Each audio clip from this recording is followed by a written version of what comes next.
আসসালামু আলাইকুম আর রাহমাতুল্লাহি ওয়া বারাকাতুহু। পাক শিল্পর পক্ষ থেকে আজ নিয়ে আসলাম ঝাটকা মাছ দিয়ে সাজনা তরকারি রান্না। প্রথমে আমি সাজনা গাছ থেকে সাজনা সংগ্রহ করলাম। আমার সাজনা গাছটি 12 মাসি সাজনা গাছ।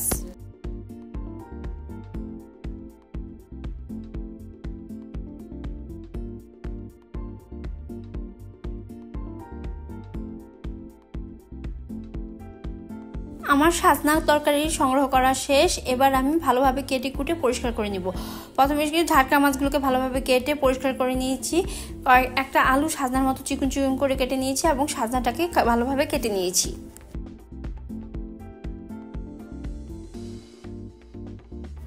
একটি কড়াইতে পরিমাণ মতো তেল দিয়েছি। তেলটা ভালোভাবে গরম হওয়া পর্যন্ত অপেক্ষা করব।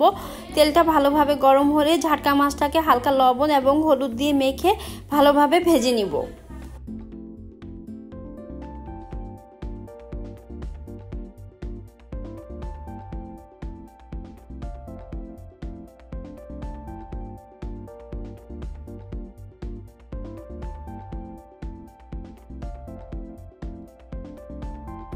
ঝাটকা মাছটা ভালোভাবে ভাজার পরে একই তেলে আমি সাজনা দিয়ে দিব, সামান্য পরিমাণ হলুদ দিব এবং সাথে আলুটা দিয়ে ভালোভাবে ভেজে নিব।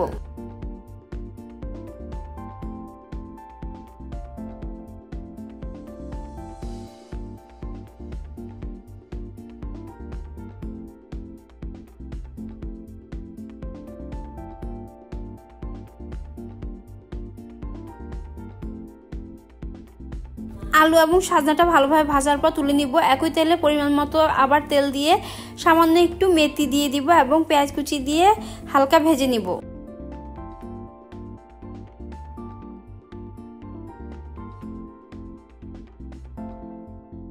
পেঁয়াজটা লাল লাল করে ভাজা হলে সামান্য আদা রসুন বাটা দিয়ে দিব এবং পরিমাণ মতো হলুদের গুঁড়া দিয়ে হালকা ভেজে নিব। স্বাদ মতো লবণ দিয়ে দিব।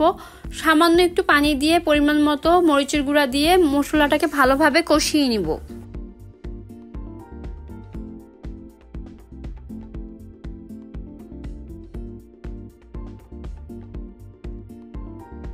মশলাটা ভালোভাবে কষানো হলে ভেজে রাখা সাজনা এবং আলুটা দিয়ে আবারও হালকা কষিয়ে নিব।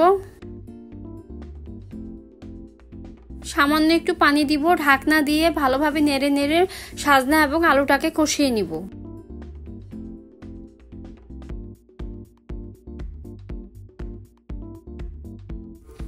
নেড়ে নেড়ে সাজনাটা ভালোভাবে কষানো হলে পরিমাণ মতো পানি দিয়ে দিব।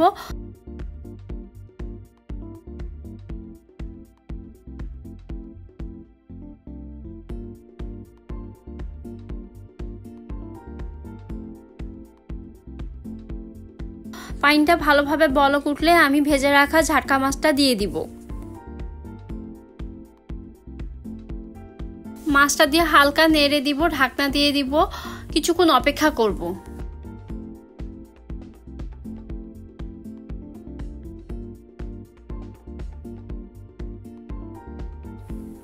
পানিটা শুকিয়ে যখন তেলটা বেশি উঠলো তৈরি হয়ে গেল আমার ঝাটকা মাছ দিয়ে সাজনা তরকারি রান্না।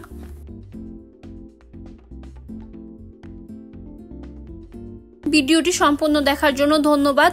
পরবর্তী নতুন ভিডিও পাওয়ার জন্য সাবস্ক্রাইব, লাইক, কমেন্ট, শেয়ার করে আমাদের পাশে থাকুন। আজ এই পর্যন্তই। আল্লাহ হাফেজ।